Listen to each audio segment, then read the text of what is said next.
Sun Wukong, also known as the Monkey King, is a Chinese god with great strength and many ability. While many people only know the fascinating story of his power and the rebellion against the heaven, little do they know the wisdom and the life lessons behind his story and the novel journey to the West. To dig out the hidden gem, I have read the entire novel, which consists of 100 chapters, and watched over 50 hours of breakdown videos, studied the history, background, religions, philosophy, and so much more. And finally, here are the 5 things I learned from Sun Wukong.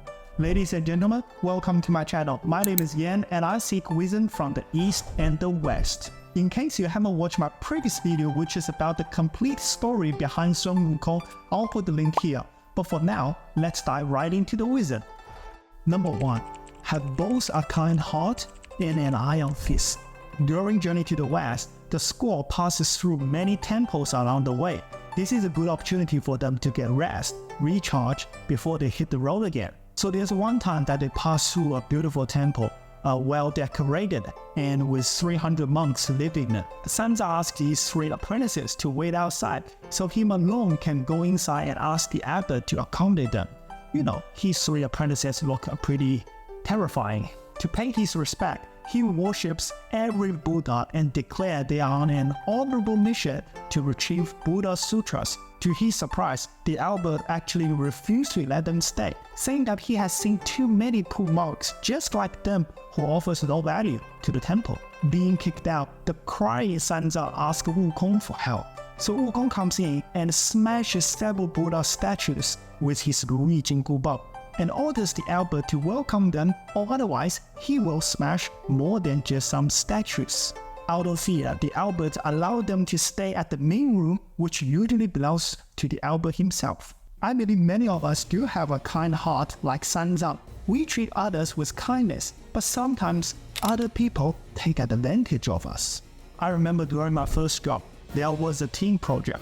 One of our colleagues said that he has a sick sister and he has to do another part-time job to support the family's living. So to share the bundle with the poor man, I did the heavy lifting. 3 months after, one of the teammates told me that he was full on bullshit. All this time he was hanging out with the management team and taking credit for this team project. I was furious and decided a kind heart wasn't enough. So I volunteered to partner with him in another project. And this time, I was still doing all the work. But midway through the project, I quit my job because the boss thought he was doing all the work, so letting me go wasn't too big of a loss. I still remember him ringing me at the middle of the night, practically begging me to help him out. Guess what I said? I said I had a family duty. Confucius once said, if you pay kindness to the evil, what will you then pay to kindness? Number 2. Struggle is necessary. As we all know, Wukong is so damn powerful. He could just easily carry Sansa on his back and jump to the west in one go. However, he still to do it the hard way because struggle is necessary. You see, struggles teach us a lot. To be successful means you have to endure all those struggles and then learn a few lessons from them, become a better person who deserves the success that comes afterwards. We all have to earn it, no exception, not even the Monkey King.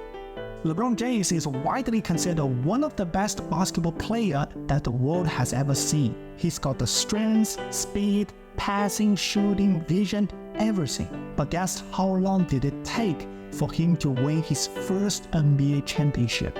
3 years? No. 5 years? No. Okay, 8 years? Still no. The answer is 10 years. Yes, it took LeBron James a full decade of struggle before he wins his first title. You see, even the chosen one has to go through the struggle day in, day out for a full decade to be successful. However, it was those 10 years of losing that he found out the weakness of his skill. So he leveled up his weak hand, post out, mid-range, and jump shots. It was those struggles that truly made him one of the best players that ever played the game. As Ryan Holiday, the famous scholar of Stoicism, once said, obstacle is the way. So whenever you hear the word success, think of struggle. You want to be successful? Pick your struggle. Number 3, Look inside, not outside. You see, the name of Wukong is very interesting. Wukong stands for awareness to the emptiness. In many Eastern philosophy, Buddhism or Taoism, for example, the outside world is delusional. All the money, power, fame are in fact sentient or emptiness. Yet too many people waste their entire life chasing after those delusional stuff. There's a famous line in the Heart Sutra: form is emptiness, emptiness is form. To understand this profound wisdom, think of the world we see. It's made of different color, right? If your answer is yes, a dog will disagree with you. Because in dog's eyes, the world is black and white. So which one is the true world? Actually neither. In fact, science has shown that colors are just waves at different wavelengths.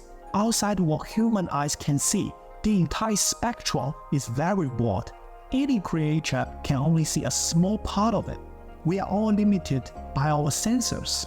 Therefore, you shouldn't look outside. You should try to find inner peace, inner joy.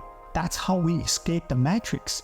Remember Wukong resides on the mountain flowers and fruit? The name indicates that the Monkey King has all the food, friends, and shelters, but he's not satisfied with that. So he left the mountain and learned different skills and even acquired Ru Yi Jing Gu Bang.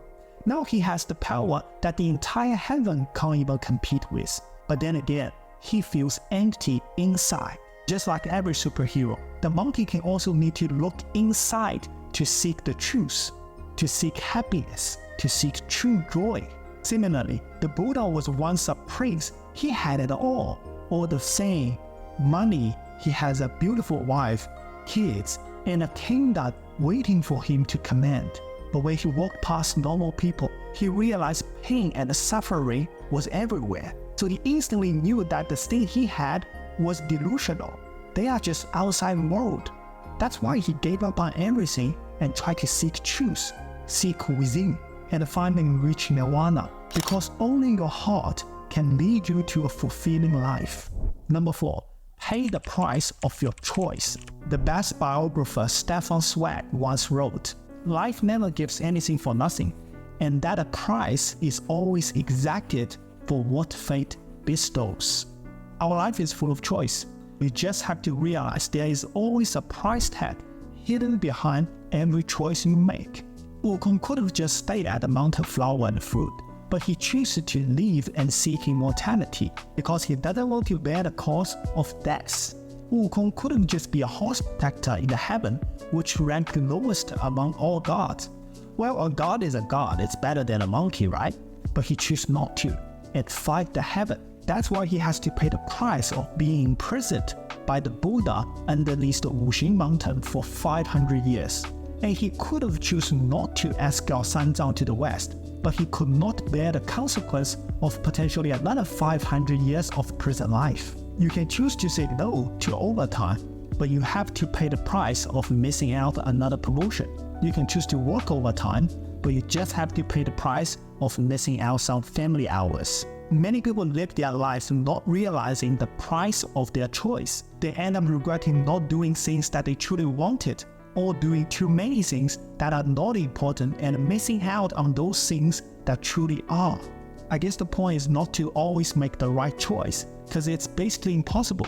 But the point is to realize there is always a price behind every choice so that you can factor that in when you make decision. Then you will have a holistic view. I guess there is a guideline for making the right choice.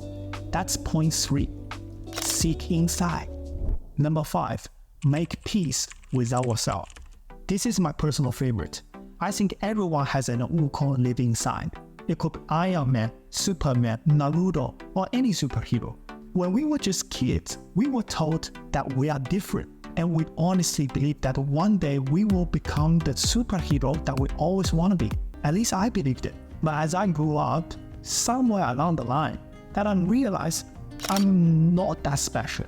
I'm just another guy who got a degree, found a decent job, and an okay-ish normal life. I remember when I was 14, I swear that I would be a professional basketball player when I grow up.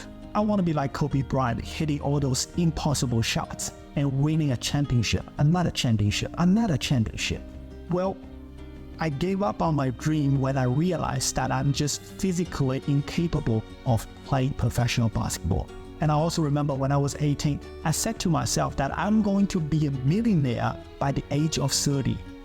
Look at me, I'm 31 now. Where's my money? It seems like I will never be able to achieve the goals that I once set out as a kid. It seems like the Wukong inside of me has died. Then I read the novel Journey to the West once again, and I realized that Wukong once demands to replace the Jade Emperor because he thinks he's the strongest among all gods. How naive! Just like when we were kids, we think we are so powerful we can do anything we want. But then he got imprisoned by the Buddha for 500 years. He learned it the hard way, that the great sage equal to heaven is just another normal god. But he doesn't stop there. He started to make peace with himself. He decided to escort Sanzang to the west, and he worshipped different Buddhas, pay his respect, knowing that he is not the strongest. This is the moment that clicks for me. The Wukong inside me hasn't died. In fact, he's always with me. I'm trying to figure out who I am just like him. Maybe we will never become the people that we once envisioned when we were kids. But that's okay. It's part of the journey to make peace with ourselves. As Romain Rolland once said, there's only one heroism in the world. That is to see the world as it is and to love it. If you enjoyed this video, please give it a thumb up. And if you are a wisdom seeker like me, please subscribe and turn on the notification bell. And I wish we can all become the superhero that we once wanted to be. I'm Fatih, my friend.